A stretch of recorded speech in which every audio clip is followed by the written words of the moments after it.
Hello, Mark. I'm Jessie. I'm a freshman in SUE. My student number is at 0441053. The title of the speech is This App Knows How You Feel from the Look on Your Face by Rana Kaliouby. Our emotions influence every aspect of our lives, from our health and how we learn to how we do business and make decisions, big ones and small. Our emotions also influence how we connect with one another. We've evolved to live in a world like this, but instead, we're living more and more of our lives like this. This is the text message from my daughter last night. In a world that's devoid of emotion, so I'm on a mission to change that. I want to bring emotions back into our digital experiences. I started on this past 15 years ago. I was a computer scientist in Egypt, and I had just gotten accepted to a PhD program at Cambridge University. So I did something quite unusual for a young newlywed Muslim Egyptian wife. With the support of my husband, who had to stay in Egypt, I packed my bags and I moved to England. At Cambridge, thousands of miles away from home, I realized I was spending more hours with my laptop than I did with any other human. Yet despite this intimacy, my laptop had absolutely no idea how I was feeling. It had no idea if I was happy, having a bad day, or stressed, confused, and so that got frustrating. Even worse, as I communicated online with my family back home, I felt that all my emotions disappeared in cyberspace. I was homesick, I was lonely, and on some days I was actually crying, but all I had to communicate these emotions was this laughter.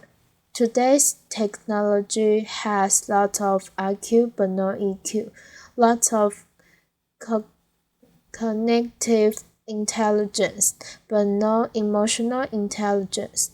So that got me thinking, what if our technology could sense our emotions? What if our devices could sense how we felt and reacted accordingly, just the way an emotionally intelligent friend would? Those questions led me and my team to create technologies that can read and respond to our emotions, and our starting point was the human face. So our human face happens to be one of the most powerful channels that we all use to communicate social and emotional states. Everything from enjoyment, surprise, empathy, and curiosity. In emotion science, we call each facial muscle movement an action unit. So, for example, action unit 12. It's not a Hollywood blockbuster. It is actually a lip corner pull, which is the main component of a smile. Try it, everybody. Let's get some smiles going on. Another example is action unit 4. It's the brown furrow. It's when you draw your eyebrows together and you create all these textures and wrinkles. We don't like them, but it's a strong indicator of a negative emotion. So we have about 45 of these action units, and they combine to express hundreds of emotions.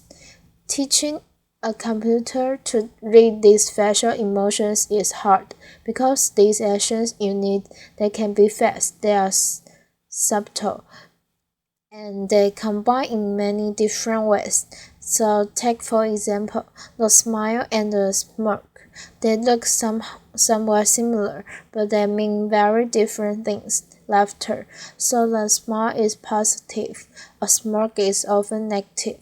Sometimes a smirk can make you become famous, but seriously, it's important for a computer to be able to tell the difference between the two expressions. So how do we do that? We give our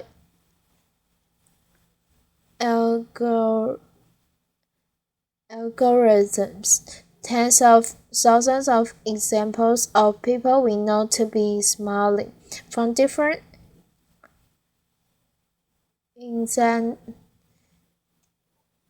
ethnicities, ages, genders, and we do the same for smirks.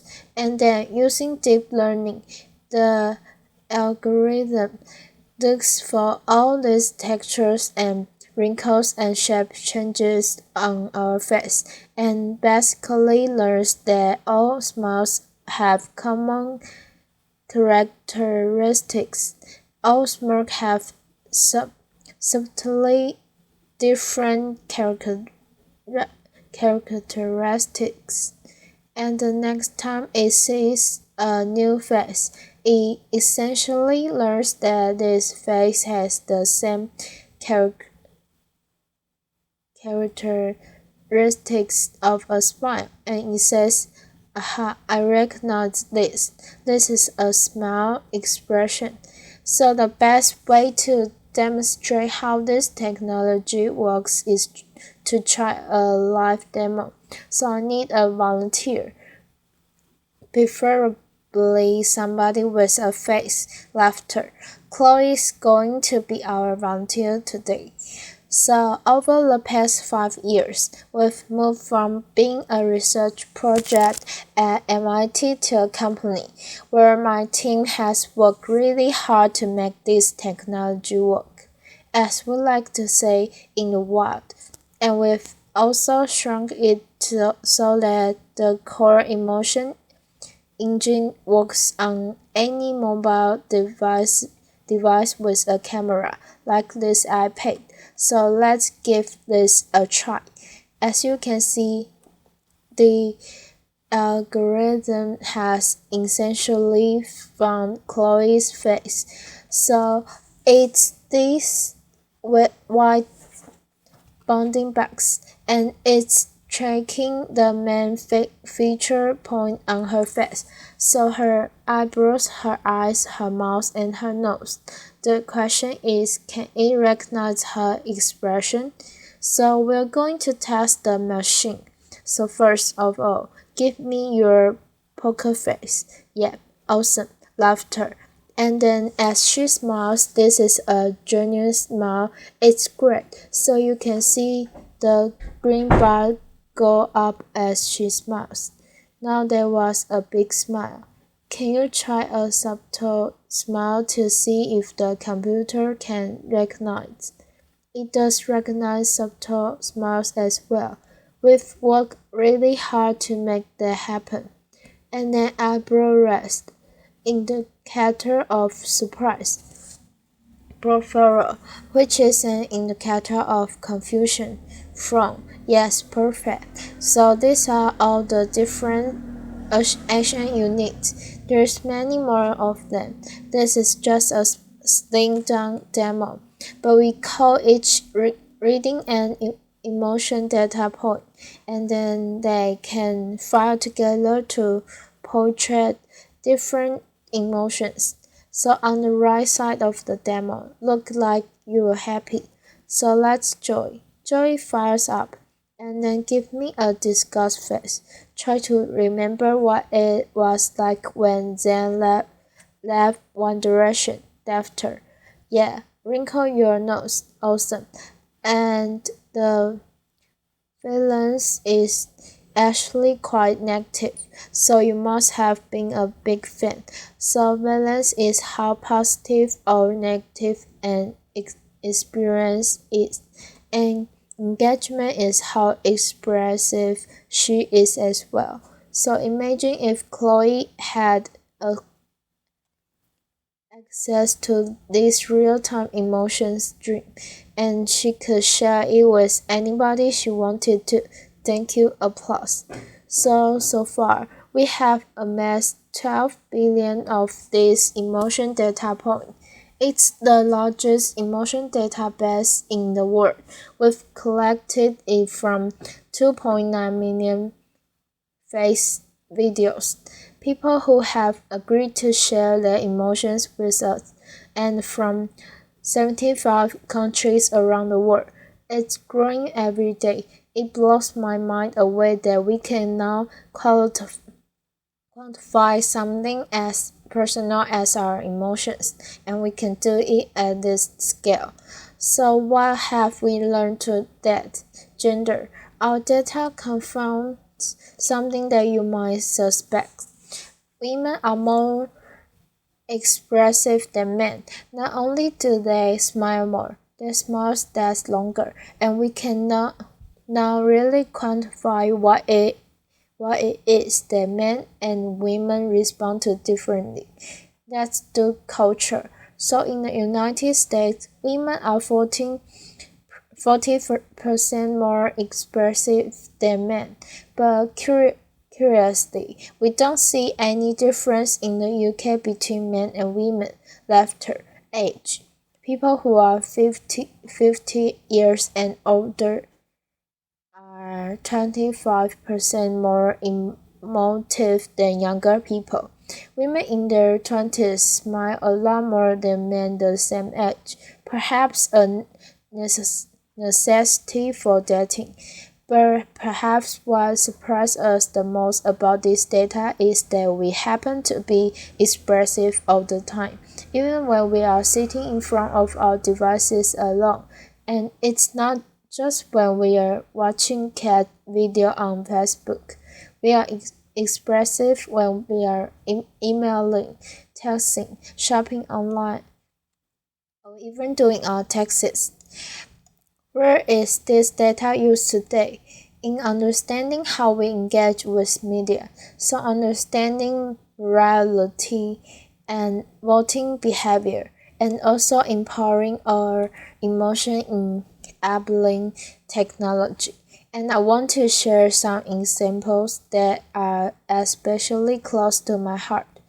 Emotion enable wearable glasses can help individuals who are visually impaired read the faces of others and can help individuals on the autism spectrum interpret emotion, something that they really struggle with. In education, imagine if your learning app sense that you are confused and slow down, or that you are bored, and so it's sped up, just like a great teacher would in a classroom.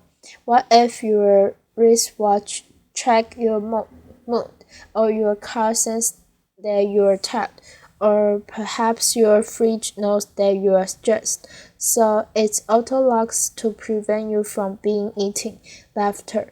I would like that. Yeah. What if when I was in Cambridge, I had access to my real-time emotion stream and I could share that with my family back home in a very natural way, just like I would have if we were all in the same room together.